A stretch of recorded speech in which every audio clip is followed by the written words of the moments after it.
And I'm a Research Associate at Manchester Communication Research School, which is part of Manchester Communication Academy.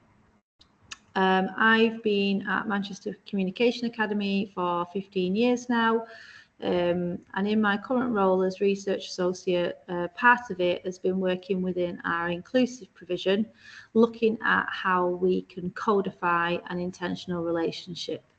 So this is the purpose of today's webinar, is to have a look at how we can create and use a success criteria that helps teachers build these effective relationships with students.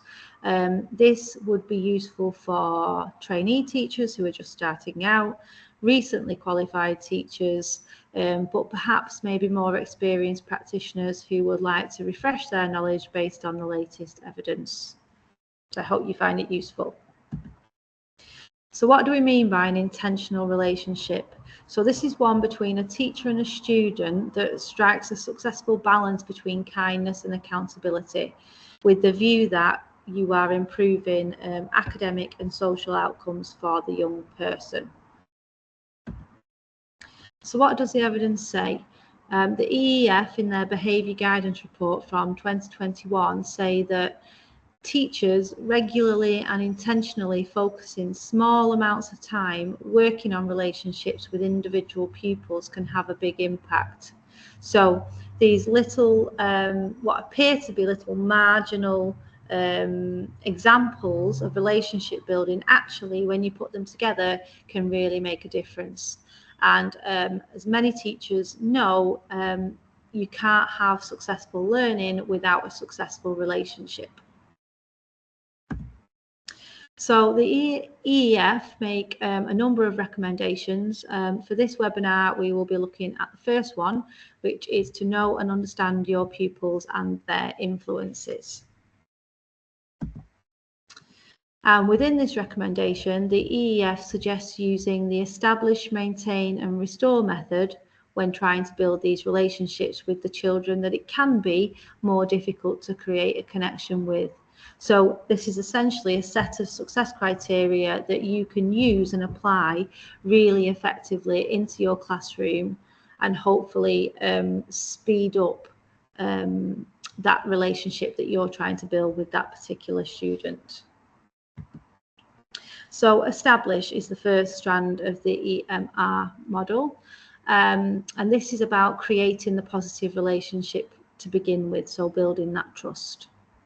So in practice, what would this look like? So firstly, it's being clear about when you're going to spend time with the student to build that relationship. And you can't do this in an ad hoc fashion. It depends on your context. So it might be that you're looking to spend time with one student within a wider class of 30. It might be you get one-to-one time with a student, or it could be in a small group. But whatever the setting, you need to plan for that time in order for it to be effective. Another good way to get a relationship growing, if you like, is to inquire about their interests that are separate from the learning that you are trying to teach them. So it could be asking about what football team they support, what sports they play, what music they listen to, anything that kind of will help you to build a rapport with the student. Communicating positively is really important. For many students, they will have lots of, unfortunately, negative interactions in the day, and it's about making sure you are that role model of positivity and hopefully a trusted adult. So it's about making sure they feel safe and they feel wanted and that they feel welcome through your communication. Asking open-ended questions is a good way to begin building a relationship, because by asking open-ended questions, you are telling the student that you care about their answers and that you want to listen, as opposed to a closed question. So what did you do at the weekend? How did you feel about that? What did you think of the TV program that you were telling me about last night? All these kind of things allow dialogue, and once you've got dialogue, that's when the trust and the connection can begin. Affirmations are really important. As previously mentioned, students might have very low confidence, low self-esteem. They might have lots of negative conversations with people throughout the day. And so it's really important that you make them feel like they can succeed, and praising them often and as often as you can for, you know, the smallest things. Catching them doing the good things quickly is really important. Reflective listening, this is a really interesting one. As teachers, I think we are conscious of the amount of talking that we do, but perhaps less on the quality of the listening that we do also. In our inclusive provision at MCA, one structure, if you like, I use within a lesson is at the beginning we will do something quite light that's not connected to the learning at first, because it helps bring those students down from you know, the excitement of break or lunch, whatever it is that they've been doing, and we will do something like playing a game. It might be a board game, it might be a game on the board, but what it does is, by us taking part and playing alongside each other, it gives us opportunity for talk, particularly the student, and it means that I can listen in an informal manner and the student doesn't feel the pressure of me listening, if that makes sense. I'm asking these open-ended questions, they're responding, and I'm listening. And so it's important that you plan for how you're going to listen to the students also. Validation.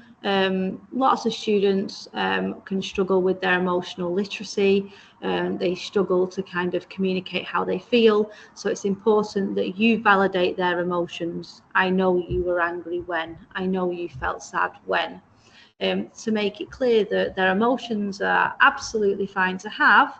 Yes, we might react to them in a different way, but it's okay for them to feel the way that they do. And that will make you, therefore, then feel like a trusted adult for them. Referencing student information. So, you know, you've already established, like, you've asked them about the student interests. You can then kind of go back to that and refer to it later on, saying, did you watch the match that your team played in, or have you seen the latest novel that author has released? Something to kind of reconnect and tell the student that you remembered what they told you. And then finally, delivering constructive feedback wisely is really important. From the minute students enter the room or enter school, in fact, they can get lots of instructions, lots of feedback all the time. And for some students, this can be very overwhelming and they can shut down and not take in any of it at all. So it's important, whether you're talking about the learning or you're talking about their behaviour, that you pick and prioritise which feedback to give them and when, which is going to be the most important to deal with first. Then you can drip feed other aspects of the feedback across time as necessary and appropriate. So it's just being mindful of how you're giving that feedback to them. Maintain is the second strand of the EMR method. So this is about, once you've built that relationship, how do you keep it from deteriorating over time? So in practice, this might mean, or definitely does mean, lots and lots of positive interactions that outweigh the negative. So the EEF recommends a 5-to-1 ratio. So if we're having to talk about something negative, we're making sure that we're surrounding it with positivity. So for example, I'm going to ask you to not swing on your chair, but well done for doing the date title and answering those first 3 questions. That's brilliant. Well done for your uniform. That's a great way to start the day. So we're kind of outweighing the negative interactions. If for whatever reason that's not possible to do with that one student, a good suggestion is to use other peers to counteract that. So I need you to start your work there. Can you start your work, please? Well done to this student, this student, and this student. You've already begun. Excellent. So it's building a positive momentum in the classroom. Depending on your context, positive notes and calls home are really effective. This is because it tells the student that there's a clear line of communication between home and school, and that you're all on the same page wanting to help that student move forward and progress.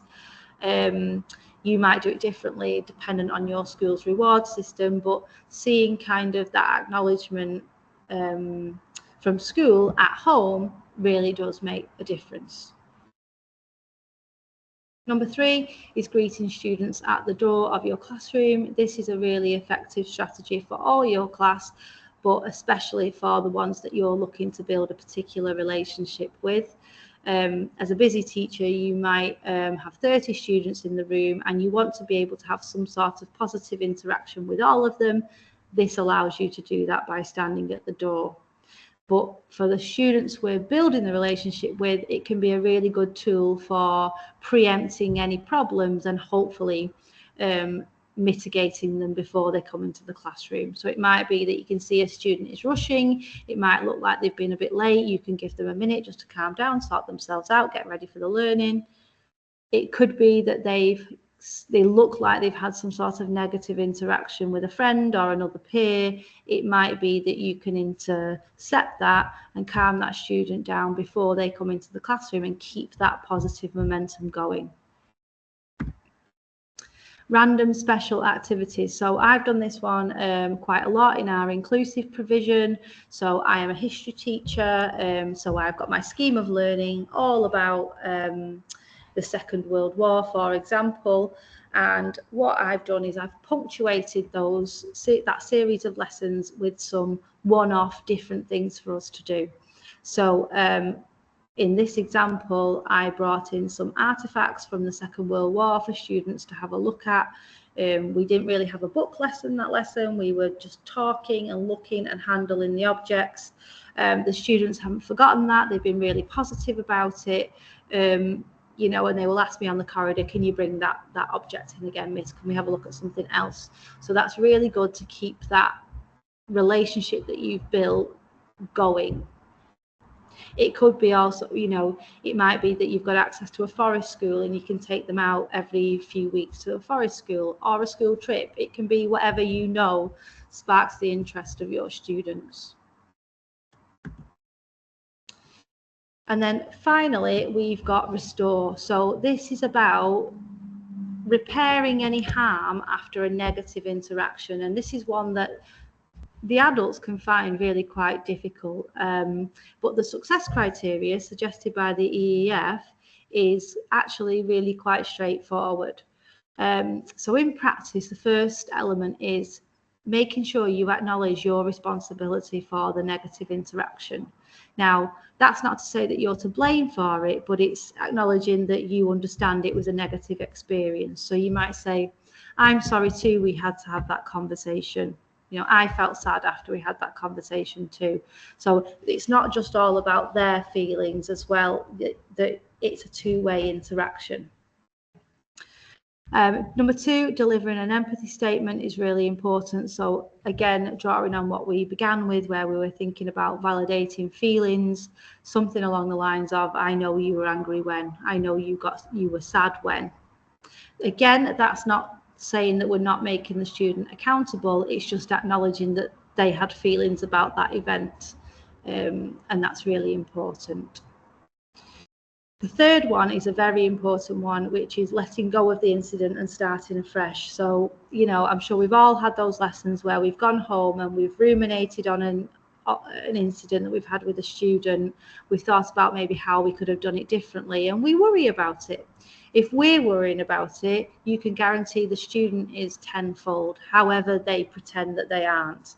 So it's important at the end of a conversation that you tell them that you've had the conversation, you've given the appropriate consequence, and that we're now wiping the slate clean and starting afresh. Number 4 is communicating your care for the student. So again, this is something I think teachers sometimes just think the student knows, but that's not true.